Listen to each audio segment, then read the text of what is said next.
China is on its way to the far side of the moon, a place we can't even see from Earth. It's unofficial video. The Chinese are guarded with their technology. The Chinese space agency doesn't have the same PR machine. This expert says the Chinese are advancing in space by leaps and bounds. These are images from its lunar mission 5 years ago, the only country to execute a soft landing on the moon in this century. They have gone from relatively obscure space program to having people in orbit, to having space stations in orbit. The spacecraft that lifted off today will swing into lunar orbit before landing around the end of the month.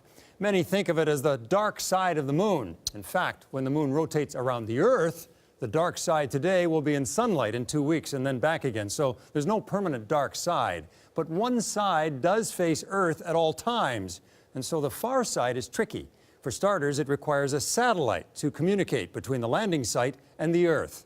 The lander will gather lunar samples on and below the surface that could be very different from anything found before. But the big thing is not what's on the far side of the moon, but what's not there. It is shielded from the tsunami of technological signals sprayed from Earth. So from there, sensitive radar can listen to the cosmos without all the interference being emitted on this planet. All of the signals there are pristine. They are coming to you from all manner of astrophysical events that are taking place in the universe. And it will help us better understand the universe. With its usual flair, NASA is returning to the moon as well in the next few years, partnering with private companies, hoping to rekindle some of the excitement from its first lunar missions almost half a century ago. Oh, it's beautiful, Mike. It really is.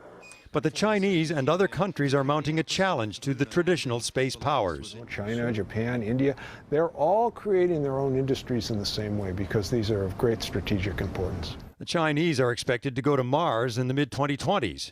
For now, they may have answered an old riddle. Why did the Chinese go to the moon? To get to the other side. Eric Sorensen, Global News, Toronto.